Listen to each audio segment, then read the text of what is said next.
Premono nipa na manetro ye fidue mu hade ato ewo Sompa 106.5 FM ye won kana dome ewie secure dumienu kasebo ensama nsantrofo nya adaje bo ho ho se wansampobiri abo na boa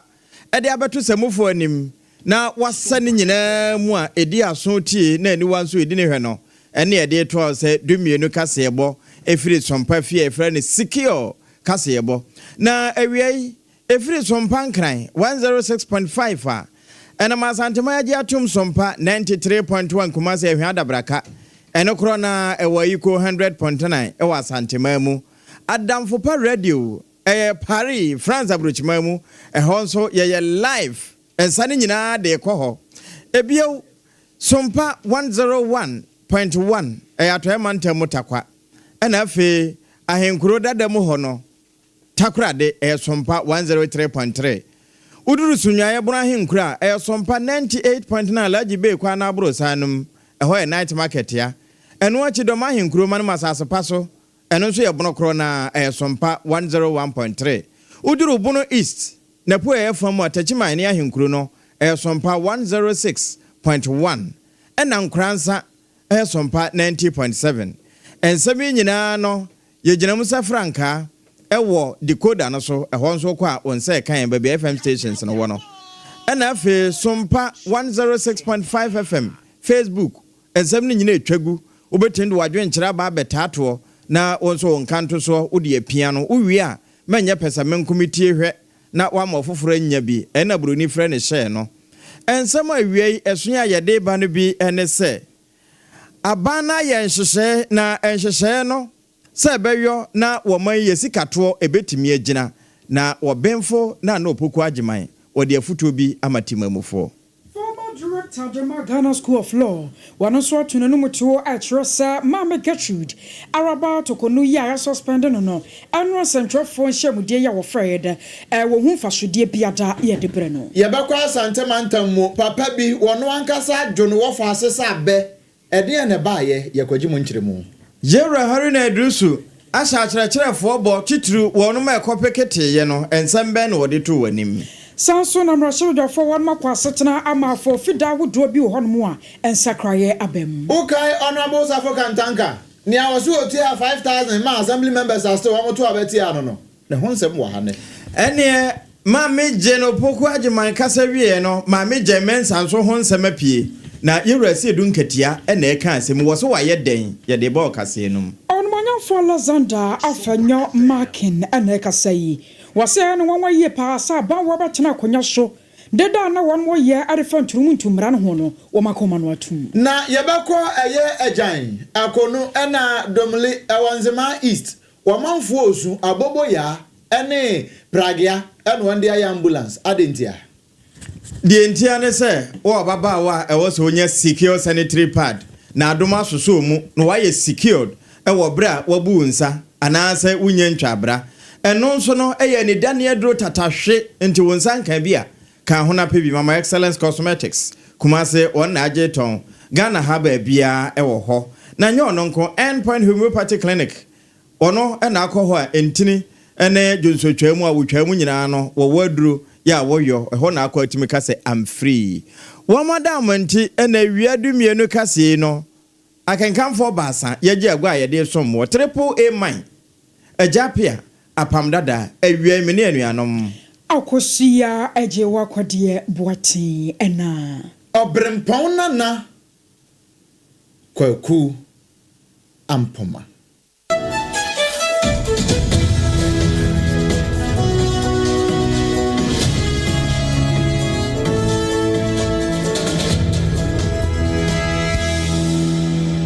Yamu akwaba afe yenshen kwamanase na yenkopie mu ewo asante mantam mu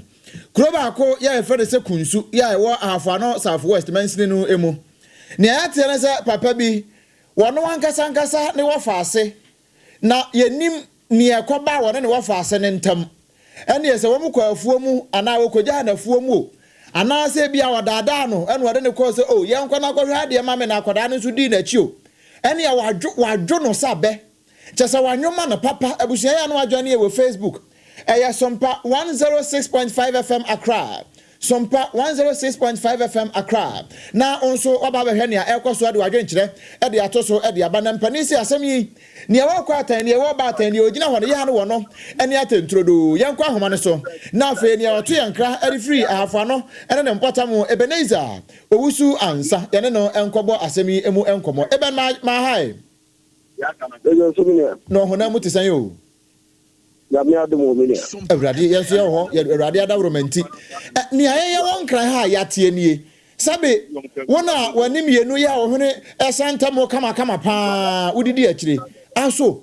wofa ene ne wofa asentam ade na asi a wofa atimi adwene wofa asesa abesa no enu ada wa bra na bodu no ntia pepepe ene nkan be to tate wofa bia wono ye fedi bonsu ene ne wofa ase a ye fe akwati saben wo mu mi entawantawo bia ba wo mu entam abasisi amono kade wofa etimi akum ne wofa ase ye fe na akwati saben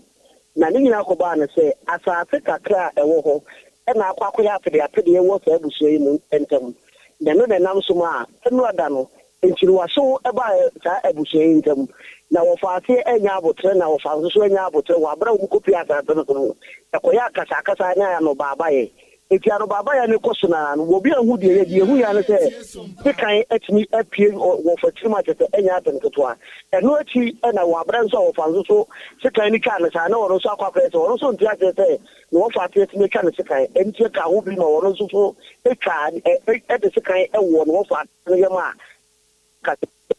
abutira so na wo se do a akwa pia ko metisem pa kase a ababa beto ekromu atesenya atemketwa na saa semi nyina ti wo emo kunso a eno ewo hafa no south west abato nteso ato wo asante mato kwase a tete akwakofa atemkete pa tete aba enya atemketwa akwako ya bobo sema obanfo bidimu edi ewo saa enteso nso etibie woti no wonkan ho no wo fa etinya wo no fa tete kan a tete amono kate no o fa te ye fena akoti tabe no wato na nanom wonchi wa abra on kate asofo atase ho biemu Eben men kwansa na wo musu mu yi Chinese film anase we no gushi ani bi na no wan person ye na no wo twen se kambro won ho saa no mesi ne obi anti di mu ye na se no mu pese o mu twa new series ni bi wa na se sa Chinese movie bi na no mu pese o ka o ye obi anso enim na se sia mo ka se wo fa etini ade se kan ya wo fa se a akwako ya ho me system akete enya atenketwa na se we kwa no obi obeti bia o ewo kuro mu bia ne ya de se no se tete eje kwa ne beba ma wofa ene ne wofa ase amo mu so entema ma sisi amaka te kan etinya pima enu ya de akoko ya asem kese ababeto a sisi anu obi edi ho abobo ewo epombo a akoko fa asem kese ya ba no enti sese wofa no wawan ena wofa ase nso na mu no ewan sesi a me da fe enu ada wa bra ta asem ni fi no wonso mo wofa to fam ya de se na emoje pram no pa eti yede ofa free site wo football e be pie mu no obubo akire de be pie mu man kan so abanya so de me no den kan be to dwa pe na post 40 ya tete omo se sebe ya pa ma ofa etinya dia ayarehwe amo etinya kofie boko de bi eti eno anu obodi abanka bakogu ne nsa a post 4 mienu etina no ho ma de eti enei a omu jirse jan so omu di eduefo ehwe no eti sese dia no pa awie a me to nke dia awofa woye a woda hospital ho a police fo jira ne so sese amurka se dia ko sisa be na wo nu sese ano e ya de se woda mortuary dia e so ya private mortuary ewo mankan so wa tete asem na afia nkasa na hwehwemu mapa bekoso ewo sa asem potia eti ya enam so ma wo fa de se kan ewo no fa ate ewo ta pobo no afia na asem na nkasa no ogu bekoso ewo ta pobo mo eben fuani di asem yachi ne beto fam no mfa nkame yen why abusiani pene ne bon komo eye Ebenezer owusu ansan wo no ya ma ne boni ye oto enkra e de free ahafo ano ene ne mpotem wo asantemantam mu wei ne yakoba ye ya wo mu mienu adwo won ho amaba ko age ne nkwa abako wo fa waje ne wo fa ase nkwa free ne nsem no sa ne ho to ne wie na prosifo do so no a ne wachire no ye de besomatiefo I was sorry to and some no I saw Araba to Kuno, one and some shop for a dinkomo. Now, no commodian in name will no, now quack say and nay, will show more ya trini dibra essence, ya suspending a dear. Now so no, one some can I went chiremua. I was a gun of 4 years. Now, Ninchira monocrown of Fabico, we are saying, I do a batias and wapin a show. So on ya suspended as a Chief Justice, I my ganimu, and moons and small whoopee. And I'm so I'm Ghana School of Law, former Director Yawadano YEBOAH and ASARE. And rather what bite, Juma dear Suano, and na one ADWOA ASARE Chunkoma. Watch them so no question we are simia wadin in our quine. Now Sunyan in an fatayem. Now Chief Justice Adia wa ye was a one send in pefe, says a cobana set what ya conyaso, Sir Chief Justice Anase Boa Bemu, na ban sakraya ba. And Susu said, Sanya now tia bemu, now we yan yoma Frenchem, and yana pecheno, a ban sakraya ba basan swanyana sa. Wasanam sunti, the awa ye friends and trough one would din comono. Wakas one in a year junior, no boasan se bueno, and fanfa sudia bia ma enen chirechiremua wana central for so chirechiremu no nyadian central for mum enetena ne dwumadi ne so emra no ma no kwan no enunti na watumreka aba court of public opinion na me masemfu a me dey to adwane say yen court of public opinion na waba no yentimi mboa no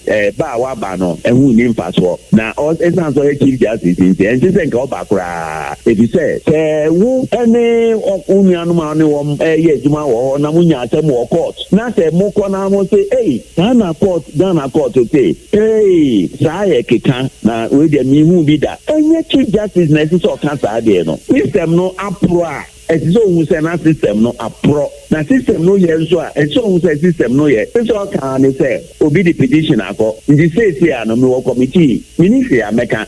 ni nyina no meka for committee o na ye wie na mi wo bibi kan na me dia betu manu. I was your warrior, YEBOAH and ASARE. No dear, and yet, and what you know, and no Baba Tressa, quite or man, ya temu Johnny Moons and Summer Fasua, a dear, ya dear, a hard journey party through, and a catastrophia prohibia a remu.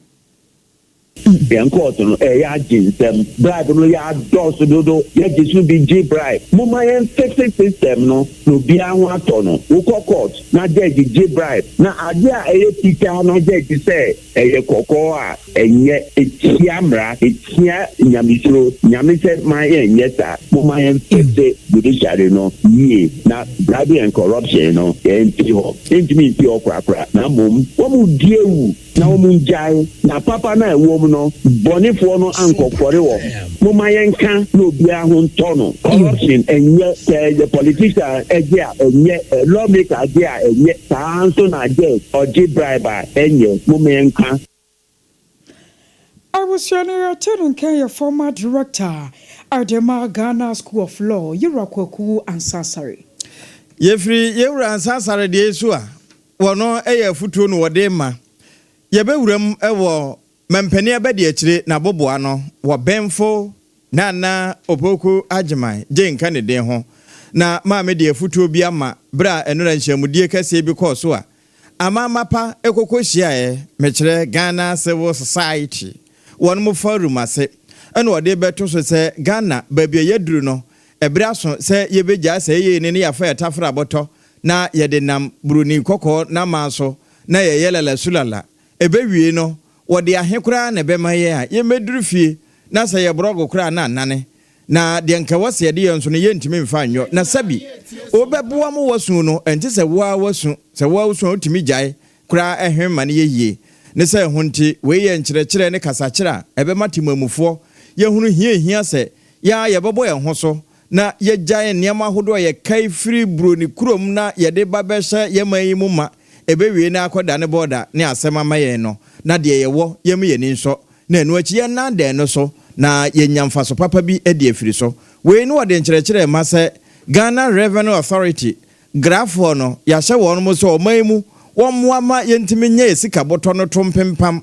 na eto no yesika to no yanyi bi mfa mo ye ho bra na se yebetimi aye ne sa yese yesika dodo na no yedi wo ye mayimu eno nti na mampani watwa sikatoɔ bi no mu aye kotobeku mato ade afiri enwuma ahodo so se de beye ne ye ho behenhan ye ne ye botomu beyedu ne etime yito ama oman no nso agina. this government is committed to creating an enabling environment where civic actors are empowered. 4 implications arise from these observations. The first has to do with reforming regulatory frameworks that govern NGOs and CSOs. There is currently no specific law in place that facilitates the activities of CSOs and nurtures the development of the society space. The non-profit bill is in the works, and we are committed to working with civil society to build consensus towards passing the bill into law.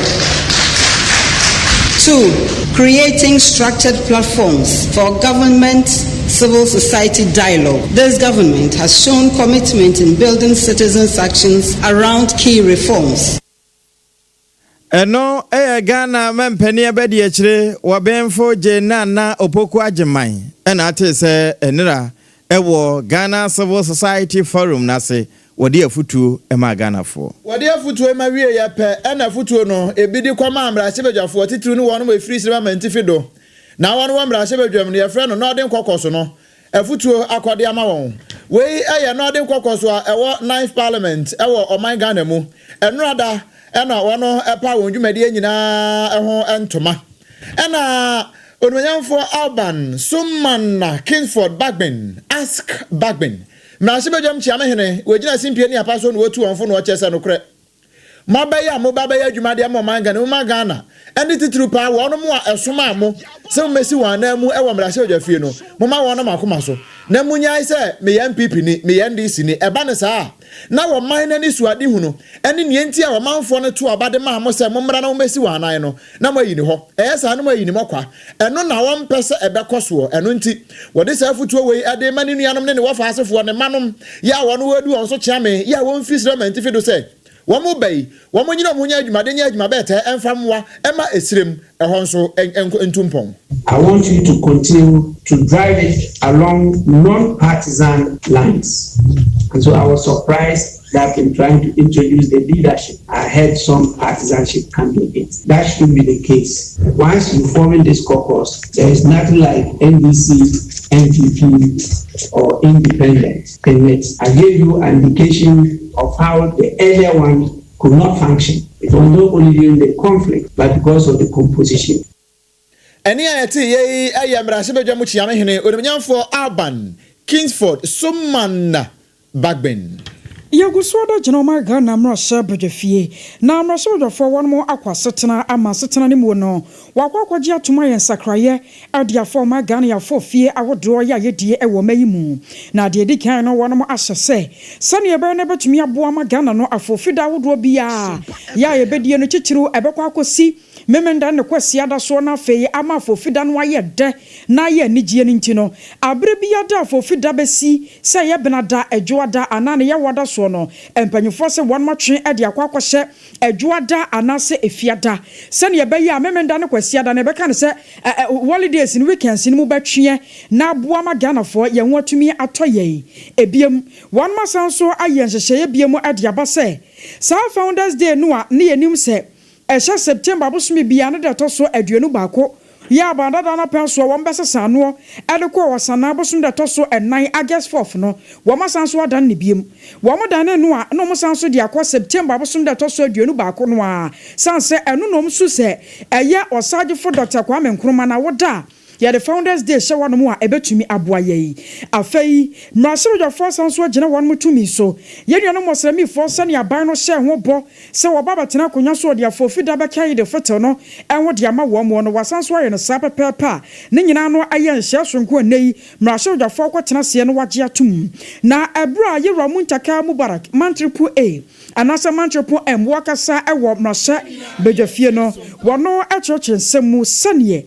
afofida no ho hye no aban no aye no afa. We believe that we need to boost tourism in our country. And Mr. Speaker, you will notice that some of our holidays happen in the middle of the week. So you have them Tuesday, Wednesday, Thursday. And usually when it happens that way, you see that the day before or the day after, workers take it for granted. And it lowers productivity. What we intend to do with this amendment is simply to say that if a holiday falls in the middle of the week, it should be observed on a Friday. If it falls on Saturday and Sunday, it should be observed on Monday. 1st July as Republic Day. It was pushed to commemorate it. We believe that this is a very significant day in the life of Ghana that we should not just relegate to the background. We've taken out the 4th August. I was only a turn and carry a sword for ya wash off some Ania Manya won some so one among for Muntaka Mubarak. Ene yefri yewra Muntaka Mubarak diesua. Ene na yententenai ye twaso na yewra ensemfofrom. Na mmom ensemfofrom a yewra no. Ghana ngomasua so ye eho ene ye kro. Na emu ena soafo hwe ngomasua so yewra Haruna Idrisu. Wode atoso chese acherecherefo anano. Wonmoko Ghana ngomasua so ye atena ekesiem. Wonmoko bodo mpem ho se womusika bi mhae afi aban no de so woye ma wo mo no wonwo na wonwoye no. Pani ye ni bire ya mawi aposifo kura bam. E ma cheche ni bi ebe boss busa se wono se a graduate teacher na wo posinier sebi wo kura SST na wo ba be ye de so ye kire no wo keka bi kire no wo chesa posifo no nya ne ho abotre na ni nyina no ya chechefo no wo mo haw na wo mo de to empanimfo anim na adama wo mo emfanto empanimfo anim no na wo ahye bo kire wo no mo se sesi ye enhyegu apono so ya ba no hwese wo beduma boa na wo musika bi ese wo nsaka no wo nsabeka na de na ama egusu a esensen ho no eyese clearance bi ye wo se koso wo finance ministry ho na enwie yentia Haruna Idrisu kire we mu de kire yensen twerofo. Mr. Speaker, they drew my attention that there were those recruits who were unhappy about the fact that they have not been paid, haven't worked for the state for over 9 months. I met with Darfur Eric. I'll soon share this with the public. And we discussed this matter. He indicated to me that May was when they got the clearance, August was when they were supposed to start work, and then they commenced work in September. But naturally, by December 31st, the clearance which was issued by the Ministry of Finance lapsed. I only can work with a renewed clearance. That is what I'm waiting for, and let them be assured. And Mr. Speaker, as I've assured this House, 50,000 teachers would be recruited, and some 10,000 non-teaching staff will be recruited. Adequate provision was made for this in the 2025 budget. Eno na wachire mu no so afọ ahwe ngomasua so na odin kokoso no waka ho na we no wode acherecherefo. Wo firi acherecherefo no so pe ena so afọ abedi akire ya ahwe man Ghana sika sam so nyamfo nyakwampem. Wono so ede kakra enam so do chese no kure abibimamu. Moma ya moya ho so di nyina ya futuo. Ya wade boa ama yetimi abin ye hu ye pa nti yera Thomas nyakwampem na wo kasa yi wo wie wo kire se wo hwe se de wiase amansan enema esesa na abimamu ye de apatampe yetimi ya yetim water beating stone se ye gina hwani enyare wa hodo bibre na aba wiase ama ebeka bibre mpa nanso se yete hwa ne ya huri ne aso ne afa nkyɛn ubehu na new wave bi aba enei Russia no Ukraine de akra ya nso nwie afa Iran ne Palestinian fo Iran fo ya wa mu ni we ya Israel fo ne Palestinian na Iran fo so de wam de na nkyɛn na US fo de kakra kɔbɔ ho na aman adwaman so no na niema nyina agye nsrepe na bibire mu so ya so ya gye mu bi ɛno wo kyerɛ sɛ we nyina mu no still yakwaso nyina ya mudie mu ema niema nyina ekoyie de man enu nti wo ka de akyɛ bi man nyina sɛ yemma saa de we nyansa na ho ma yen na yemfa nse ye ne ndiye enye yie ne nsomu yie na timi aboa ama niema nyina atimi akoye wo de nsem we nyina kɔto dwa ebra na wo mo ye Afrexim Bank annual meeting ewo Abuja we ne toso aduasam yenu ya ono ekogina mu bia wo bon komo ibie ene wo che se ye hwe sa ne ma we ya ato bi man nyina na yegusu gina mu na ma ye mane na ya no se ano fafa keke na emom ye nkura ye mudie mu ne emfa ense ye empem koye nim. Distinguished ladies and gentlemen, the theme for this year's meeting, Building the Future on Decades of Resilience, captures the very essence of our shared African journey, our collective fortitude, and the vision that will drive us forward. For decades, Our continent has weathered storms of every kind, from economic shocks, health crisis, climate disruptions, political uncertainties, to global market shifts. And yet through all this, Africa has proven again and again that it is not only resilient, but deeply resourceful. We have adapted, we have innovated, and we have found strength in unity. This resilience, deeply rooted in the spirit of our people, is the foundation on which we must now build the future. Yam building the future. That's no. Yen chofa pempapa nento honne. Na etimi aboa yen pa we Ghana so afo abedi eche ye hwesi kasam so Yewura Thomas ampemnyako. Don kumano bono dani wa magana mra sabedwafie yo nimonyamfo Alexander kwame na fanyo maken na wade atudwa wa magana mra sabedwafie akyerem sa dom kase no chichiru ni aban ya won mote akonya so yi wo monim ya omonyame ehwepa na asansam keka no eya dosorodo na wokyerese bra na ndc amanyoko no opposition no sene na won mokasa ma sabiodurumra bia wo mokwa ho chinchini kura atwetwe sa ase wo mbetena akonya so a LGBTQ+ no a enu ye nturum mrane wo mobetena so ano magye atomu no wo mokora dom kase na ye wo mwanwa na so na yi a ndc amanyoko betena akonya so se pani kohwe sa de no kora ye moso e wo magana mra sebedefie wo maka won mano atum ye agese ase ho nsem kora no ebi mantwamu ano na nam so ma Yewura Alexander afanyo ma keneche se sa aban no so wa ahoden na nsem nyina watumika asesa holidays nyina de a ene na sa LGBTQ+ no so wo mana ni nkoso sansa ya de a Ghana man ehaye. The proper human and sexual right bill will be pursued. Mr. Speaker, it's been 6 months. Our friends then in opposition use the anti-LGBT bill very house on their side. But today, when they have the power to act, when they have the mandate and the numbers, the same people have gone mute. There is no government-sponsored bill, no clear position, no timeline, no agency. I was your warrior, Yewura Alexander, kwame na fanyo maken and watching wamana so wa, and was a fun galam say one sense someone so, Ghana buy into one way. Mr. Speaker, no action on Galamsey. We were told that Galamsey will be tackled as a national emergency. Yes, we are telling you that there are other urgent matters that you need to bring to this house. Mr. Speaker, equally disturbing is government failure to act decisively against illegal mining. The Galamsey menace that is ravaging our beloved country. In opposition, the NDC promised ruthless war against Galamsey. They campaigned on protecting the environment, ending illegal mining, and even suggested they will introduce new laws. A possible Galamsey ban bill, they spoke about it. Or at least revoke policies that enable mining in protected areas. I was aware Don Kumano Bano Dani wa magana mra sabedwafie Yewura Alexander afenyo maken. Secure Dumienu Kasebo eni egusua ye be mawo ewo Sompa 106.5 FM Accra no Facebook nso ye hwa na bewura na ode wadwempo aba eno achi se YouTuber Sompa FM live na ode baby Penny a wono eni tua Chineyamanyoko na no se chichineni General Chairman Yewura Johnson Esiedunketia wono anso ne se Ghana Ports and Harbour Authority wono board no wono enitua wono ma no na penidi asembia ba betudwa ebokotodwem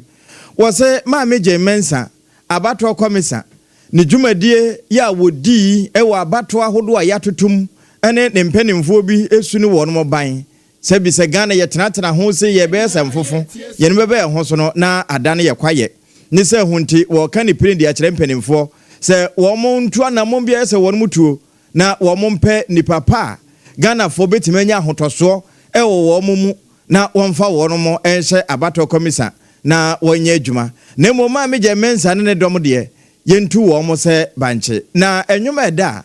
ni wura no enetie General Chairman ekani sei. We are having a wrong election management body in place, and so that is a subject of reset future. It means that bringing it back to an institution that is fit for purpose, the way it is existing now, it's not fit for purpose, because you cannot have, with all the laws that we have, you cannot still be having an election that will go into a stalemate. There is no anticipation of any stalemate in elections in any of our laws, unless people don't don't want to do their work well. And so it's a clear case of negligence or inability to perform its functions. So it's a good reason why the Electoral Commission needs to be reset. And that is not the only issue. Remember, 4 years ago, there was the issue of SAL. A whole constituency went unrepresented for 4 years. I think 3 top leadership must all go. Sompa FM. 106.5 America Triapa. Na and someone who was winning us out Sala. Na waka Gwan Afaho. Bra ye kwakwotoaba ekwewie Sarfo no kuraba no wo montumi antobi. Ni nyina ne se na wo mo Eli ye bedum aboama watumi anya wo mo consistency no. Na wono mo enyanyan ene eho ade ene wo se we no se ye potoka samanka ye disenfranchise wo mo ya de wo mo sabio emra ye se boa wo mo so be kire se wo ye Ghana fo papa no ye ato atwene enti ebehia pa se abato commissioners ade no wo yoye ni nti empenimfo enho no na ye boni se yi a obia wo sade wo beside ne nsa akire naja kuromu kwan na obia nso okon fa so furu ne kuromu ka ebi kokotena ho no watwan ebi nso de ka no kɔ no wodi mirika na wodi akire na ebi nso ka no ene kokotwan no na yedaso a ebo ye ho mpem se bere kwa animu no saa nkomo yi ho ye bepe wonom a waben ewa amamuom wonom a akwadare pa ewo abato ne nhyehyɛ mu ne yedi nkomo se asema ye wura yi apre aben no eye nsamansama se bi wo sama ne tamfo nsuom anase edika na yebekwomu dia ene na wadwan ne wo Facebook ne so sanse we eya Sompa 106.5 FM Accra kase no a secure sanitary pad adawromenti wama kase na so secured ene ye de esomu no eni nyina delay mu satatia ene ne ma na ye kwa kopie mu ewo office of the special prosecutor eno na ye na no me wan kan kwasi Peter no na ka chi aye we eya asemtia wo ba kai a ye nko ya chi kakra let's say be 3-4 years ago ena odunyamfo Sarfo kantanka ya na mampani sabra no mampani akufo adobo ni din senka dwaben wonko no wonko si na namu ewo ho ene okoye no kure assembly members ya ho koto ne so aba wo moto ya amfwe wo mo wo ya bode entimi ana abanche eno na papa di abufuo eba montene so ene wo bekasa ese mo assembly members ene mo amaka government appointees wo bia baba je 5,000 sabre no 50 million enti so mo ye nipa be yese aduonu kura no a wo bia je 50 million mu wie ya no makoto abade de etia in fact wo kasa ye pa amanfo nya betre pa ye beduru ho amanfo eso papa ya menam so e ma ekopie mu e wo koto e ma eno nso eho kona bra kobadie sa manam so ma kwatu ye se no kure asem no ekura wa kanso anya anwe yemfa asem no konkon ho kakransa na emo mansa na no sabeta trema mpra na efirate asefo yenkotie sa abra no ne yesi ye no ye wi a yebeto aso no yesi ne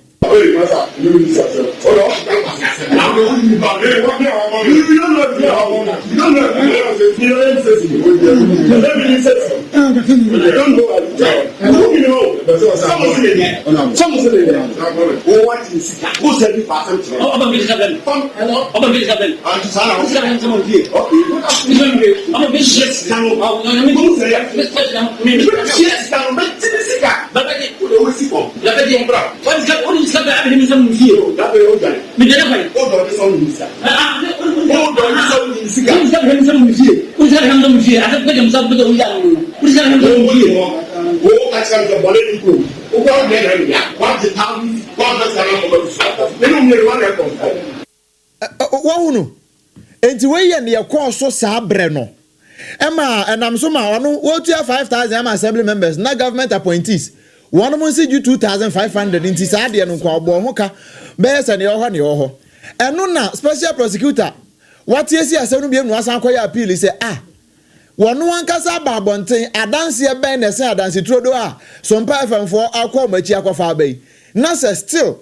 se court to say we acquitted and discharged wa hohoro ne ho se suchirema ama boni bi anto no eno special prosecutors wo adwene ho a enye yie nti no wa sa akọ file appeal e wo court to see se watimi acquitted no e discharge na de chinchina ache wo adanse bia ese fata se papa no wadi fo ya mra no e wo se twena so e wo ho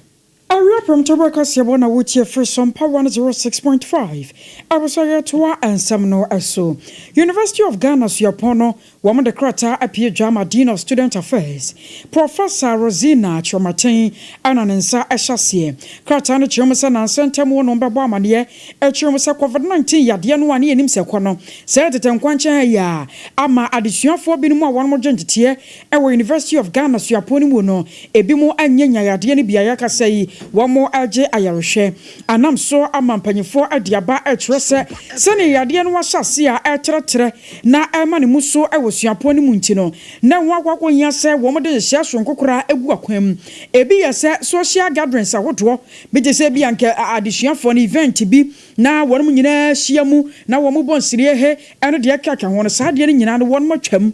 One more chamu son ya baya a betumi abua na ama sa COVID-19 ya diano abano so atumi abra seka kranti one more chenchen so kwose se ya diano won be wonu say University of Ghana so atumi abra se anam so ama Sompa kase ya ne Professor Rosina Chomatin adi asem nkomo made nti akrata yi wode epiedwa no. We work very closely with the University of Ghana Health Services Directorate, and so they've been keeping us updated with what is going on vis-a-vis the COVID status of our students. And so they informed us this week that the numbers were increasing, so more people were coming into the hospital with flu-like symptoms and testing positive for COVID. And so they advised us to sort of let the students know that this is what is going on, and so they should observe the. I was aware Professor Rosina Chomatin ya turning can and what you know, Waman so wa and Baba Tressa, and the Shaya Omodia Guaquamono lectures in Kahun. It's on say, and no dear a teacher ni bacopa. And a classroom, I watch radio. Name social gathering a day, one more action sensing. In a lecture room, you don't have students shouting and jumping and hugging each other, singing and so on. But you know, when you have a concert, an artist night, for instance, people are excited, they are jumping, they are shouting, and certainly that is going to be a more dangerous situation than sitting in a lecture room. It's mainly the lecturer who's doing the talking. Some students may talk, yes, but it will not be as much as when they are in an open concert environment. And we are also going to ensure that they come to the lecture room wearing their face mask and as much as we possibly can to observe the social distancing protocol. You know, we're going to have a meeting and look at that. We are advising all units of the university.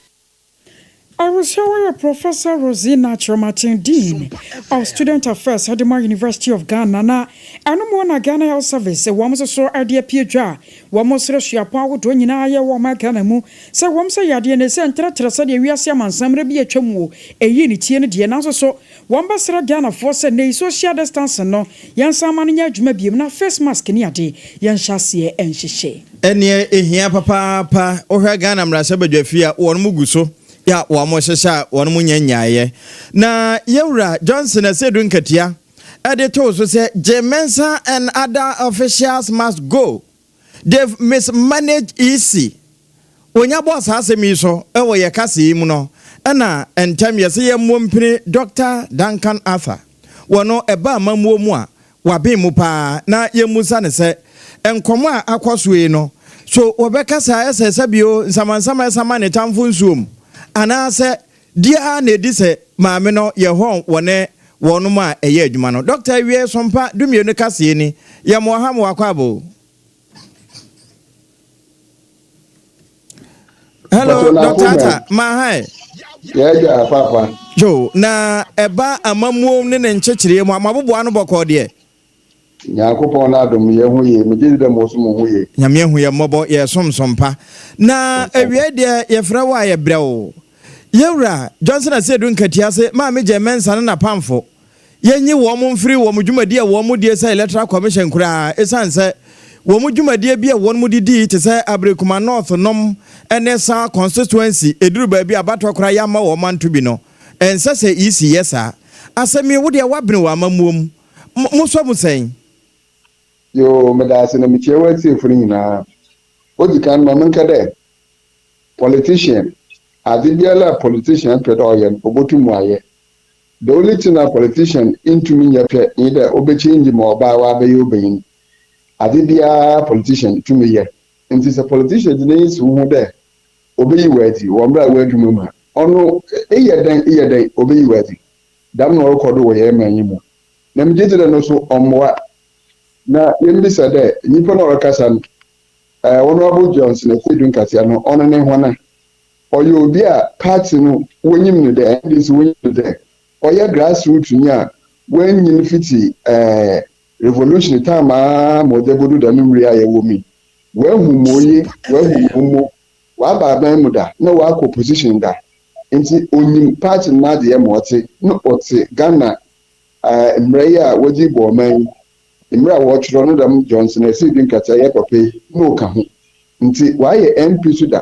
nti ɔreka asɛm bi a na onyim baabi ɔreka ɔde akɔsi na ihe na yɛgye n'akyiri question a ɛbɛbi sɛ dɛ osi bɛyɛ ma papa yi ɔbɛka dam nti sɛ ɛyɛ abɛn adwuma na sɛ mfondo bɛ ho biara a ɔde woyi wagya anaa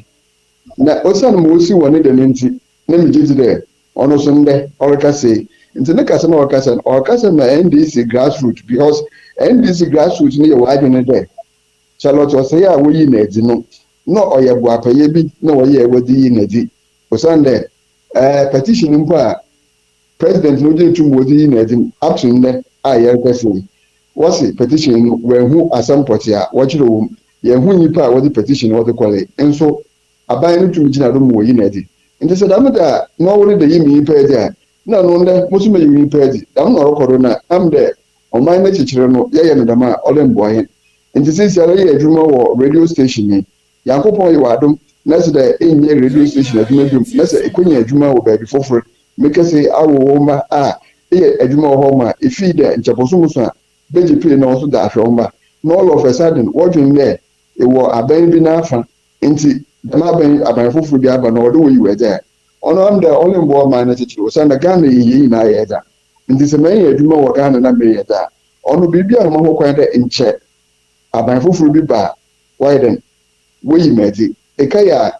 mmerɛ a Obama ba Ghana na ɔsɛ dɛ Ghana yɛhia strong men na mmom yɛhia strong institutions na sisi ala obi yɛ adwuma na wɔyi mɛdi ehwɛ a institution no ɔbɛyɛ strong anaa nti nokwasɛm yi dɛ wɔaman mu no de ɔlɛ mboahe na wɔre yɛ politics nti you do me I do you ɔna wɔgu da wɔre yɛ no sisi ala na doctor ɛba ne sɛ yɛ a yɛka mi amamue no yɛ na ɛboa yɛn deɛ ɔmboa yɛn no mɛka dɛ mmere yɛ paper bi na the paper is about material inducement the what to aba nkurɔfo mmesika na ade na paper no wade atom no bunyi bi ɔreview na ɔsɛ Ghana paa wagye din wɔ Africa ha nyinaa dɛ ɔyɛ beacon of democracy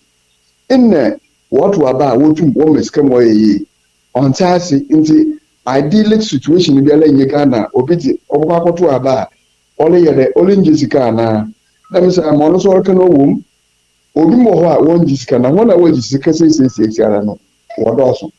nti Ghana no yɛ nyini yɛ du baabi a wɔ respect yɛ internationally nti so wo bu internationally na yɛ bɛyɛ dam nyame ya na me gidi dɛ na yɛ de toto yɛ democracy yɛ toto na ase dɛ obi ba na ɔbɛyɛ biribi a ɔnyɛ na wɔso aba na wɔso bayɛ bibi a ɔnya ɔda NDC wɔka dɛ ɛho na wɔto aba wɔdze ma NDC mu wɔnyɛ 50% no wɔn nyinaa wɔnyɛ NDC fo osanda Ghana ha party bi ɛyɛ hɔ mu a wɔto aba ne nkɔfo wɔto aba ɔbɛnyɛ 50%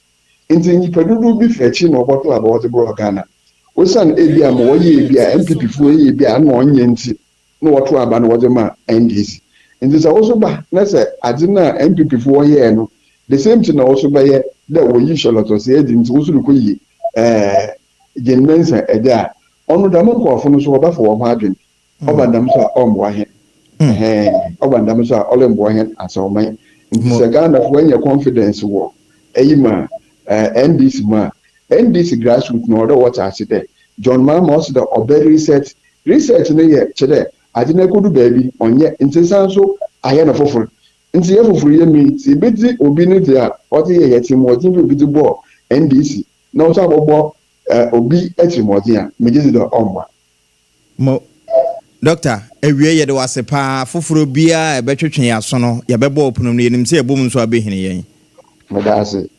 Ye de wase ewie ene obre. Dr. Duncan Arthur, we governance expert. Wono ene ewie ye ne kwedi nkomo efa de Yewura Johnson asidu nkatie wosusu efa wobapa Jane Opoku Ajema ehoi no eno ena Jemensa ho no eno ena yaboso ediama we na shanonso se enyaba ne se ya ewo se wote ho abribia wo secured secure sanitary pad ne de enim benkum na enim nifa emfa ho na woba ko a wo ye wasi unyinta so a wubu nsanko ade enne ye papa pe kotinwom ye no Ghana ha ya eno achi nso no woba ni Daniel wo so no ene na wunyammo sa secure ibida omo secure ebeboa na atumi asiesie wa himfie ama ayewese na ejeje heavy flow any shallow flow nyina eye ne je ema abribia unya ahotoso na sa secure aye kan ewo baabia ena pampam so tofo keka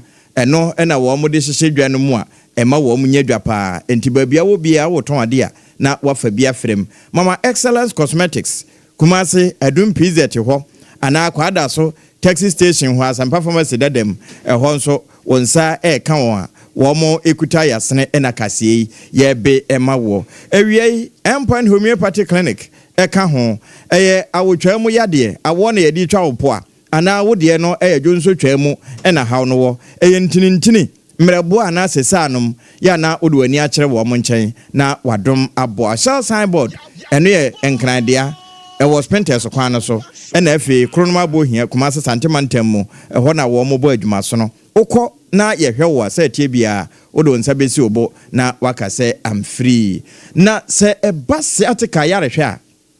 untimi ninam enyaja aboa bi edosa ade ya wo so no ka ho apa kuro di sua no 21st clinic the sciatica commandant sciatica pace setter sciatica experts womo na ye hwehwemu hunu yade no na womo san ye hwehwemu koyi anu aduro ede bai ene ntika ho enkrabata aburu dunum ewo man mu ba bia yare bia etewo so no okwa wo mbefa moja ye hunu yade ko na afi ya mo wadura ebetu yade na se kwa emma bio wada amanti na wiei siki odumienu kasebo yade toa wo ye dan ye ho aba ne aka akire bia no ye mfa nkame ho.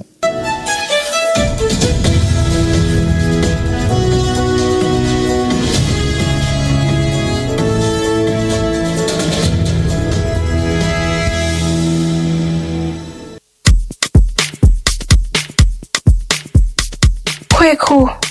minim sawa yeshe. Me cry man nane. Now so ebony show one embasso. Malehon sepeno. Ebony condoms comes in different flavors and available in all pharmacies, chemical shops, over-the-counter shops, and pubs. For bulk purchases, contact 055-230-0075. Ebony condoms, Ghana's most pleasurable condoms. Make it worth it. We got peppermint, strawberry, vanilla, chocolate. We got peppermint, strawberry, vanilla, chocolate. It only the view means a condom. The condom mulia then it's not on, but double does what as a condom. Endpoint homeopathy clinic. Ghana had the obi enim sesa ye prostate. Na baby omutimi ye screening ema hu ni ye etu asia. Na ye Endpoint homeopathy clinic. Anase ye kidney, ye liver problem. Ho fa baby ena adjujo. Na de fa ne premature ejaculation no a ba ma bi a wo ne wodofo akwakwahia. Asa wo di ne ho agro. Asa wo tonte. Ene ye bra Endpoint homeopathy clinic. Na ye moa wo. Ema ne mema mo pa wo. Ye Endpoint homeopathy clinic. Wo mo da mufua. Yare bia infections bi ne wo ho. Anase bia wo hwa wo fa baby na adjujo. Kidney problem, prostate dear, a Endpoint homeopathy clinic. Kumase, Ubehu Endpoint homeopathy clinic. Ewa Konoma boy here. Ena Accra hanso so de wo mu gina mu ankasa e was painted red friend share signboard no hudru na obusa sa wo pe endpoint homeopathy clinic obia e be kire for endpoint e wo 0244867068 and 0274234321 endpoint homeopathy clinic wo mu dem fo medo edura no pa wutimi to wo boase etwitwiwusi o do na so ni se me de yas toothpaste and the brush and the twitwi mesima menya homka senti na ye bokoyi na me de me all time favorite yas herbal toothpaste and the brush aboa me amasesei menum so a enwunu anasa de ehia me semfimfim me biem na wo hwasa mesi ayefita sesrecha homa na et brightens yas whitening toothpaste and the brush and the me shimisi enti na wo se efe na yas total care gel toothpaste and the brush ni de ebo wo se ho ban demu ni nyina ema wonum ye sham. Oh yes, enu kretrodo yas herbal yas whitening and yas total care gel toothpaste and the brush abusuan chamfa se wo pedudu tu e won kran ha for Leicester Ghana Limited and was 050-161-9588 Leicester Ghana Limited and the yas toothpaste mo ahodo and the brush abadwa so abeboye.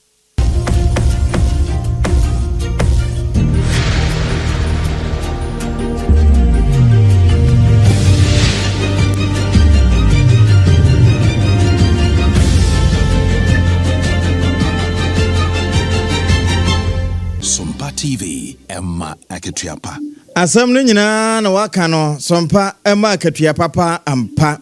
Ene yentro akase no so ma na mede wo kwa asem bia Institute of Economic Affairs wono maka ayefo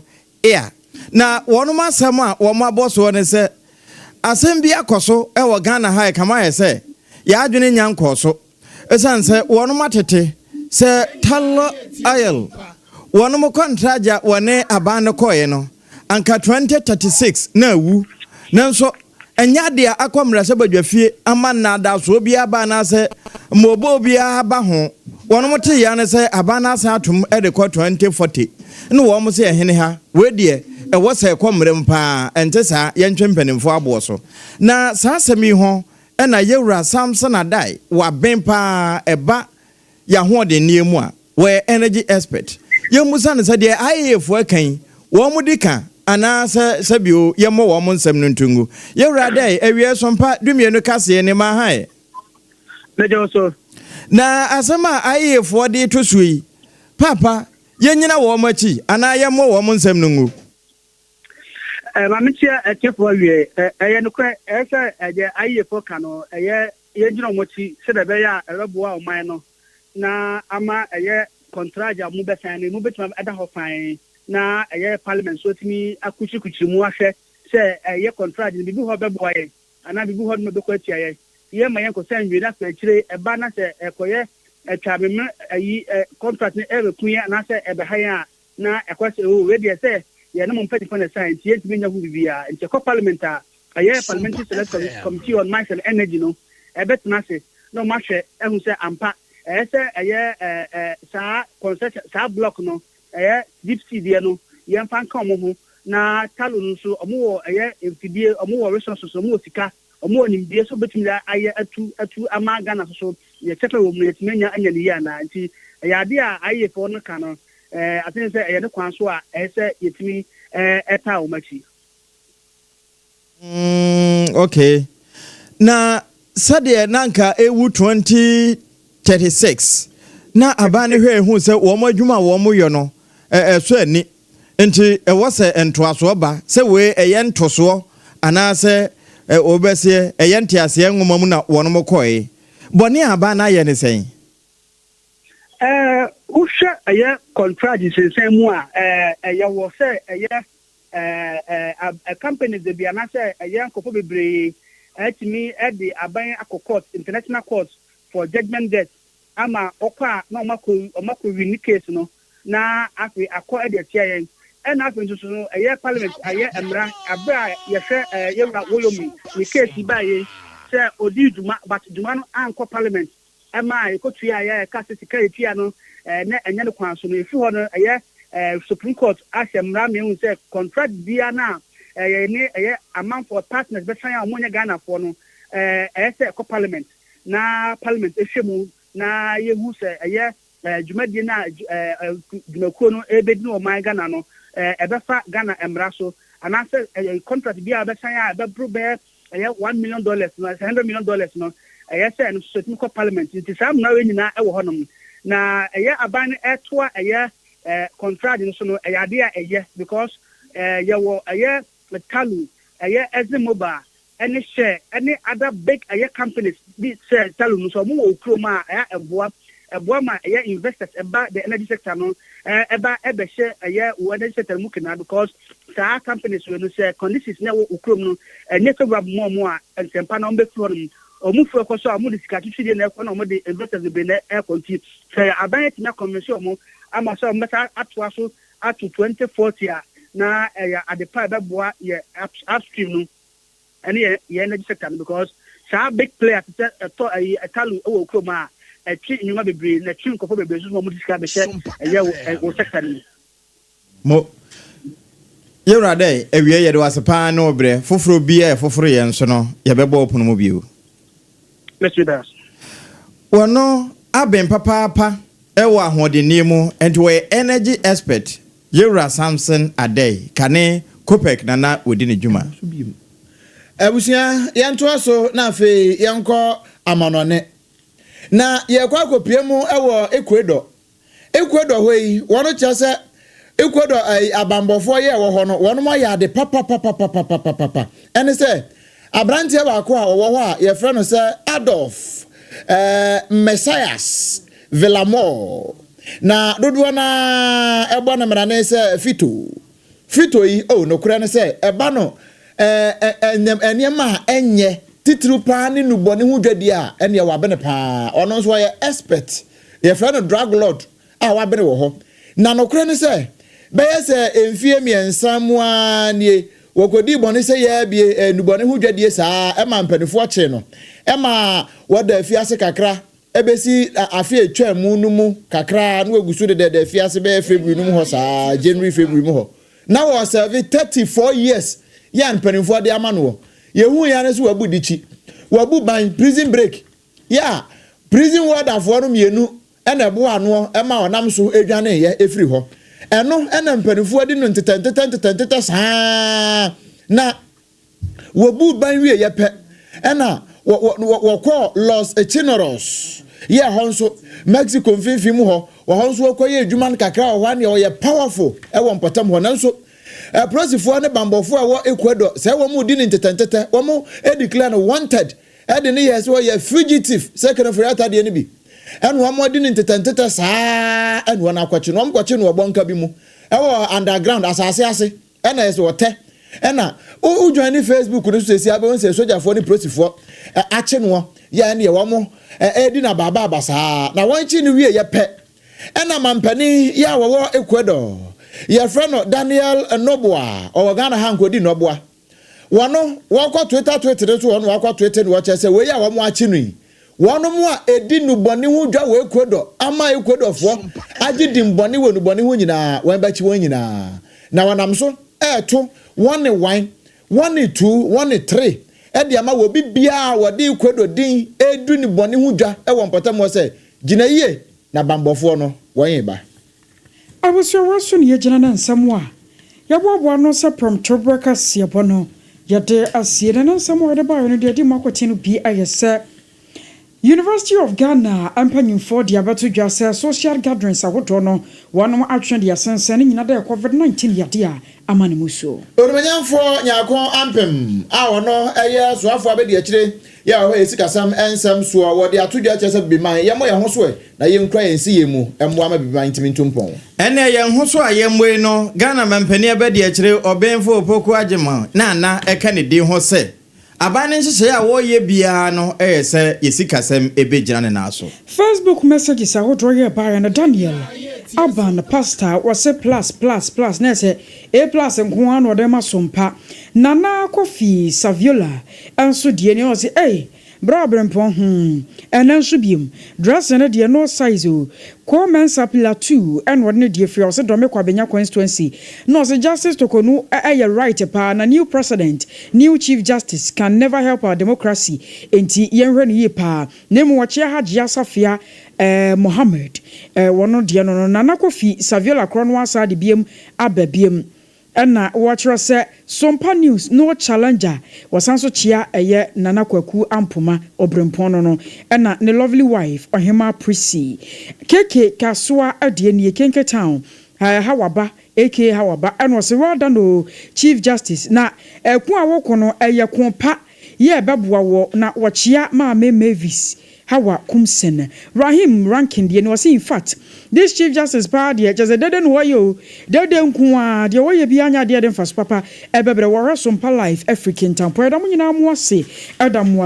yanso e betena se no yinyima kowe ena dom so yasene secure sanitary pad amonse a eboa emabawa ene wonu manyen twabra asiesie wa hemfie yie ewo ba bia yeton ade bia okwa na wahwehwe bi na mo wo kumase ana akomama excellence cosmetics atufo nyina eho na won mofa ade afiri ojonso twa na hawa ba ho ana wo de no yebrebo mu sanum ana awotwa mu a endpoint homeopathic clinic won ne betimi ayende na mawo kronoma bo hia ekumase ena nkran signboard ho a eye shell ho me kire spenters kwan so na wahwehwe won ayasa bia e wo man mu a amano ni nyina wo mutimi kokosa yare 21st clinic sciatica expert wo mo na ye hwehwemu huni na wo masanya anu aduro enkorabata no buru dunum e wo man mu na momenkran tantra hill runabout no so wo mo enepia yen ma wiei ye kase ebo a efiri Sompa 106.5 FM nkran no ekotwa no ho kumase santimantem Sompa 93.1 ayiko 100.9 na ekọ France ton Paris abrochima mu ho no ekofa adamfo pa radio na efa Sompa sunwane 98.9 Sompa nkransa 90.7 Sompa 101.1 takwa Sompa 103.3 takrade ena 101.3 doma ena fe 106.1 eno yetachiman bono east ahinkro eno akure ya Facebook o babia kosu akenkan free no na Sompa 106.5 FM Accra ena Sompa FM live YouTube decoder no so eno so babia FM stations na wo no Sompa FM etua ho na nsemi nyina ya bono boa e de akoto www.sompaonline.com ewiei wakenkan fo no eye triple A mine ajapia apamdada mene grandmaster ne nuaba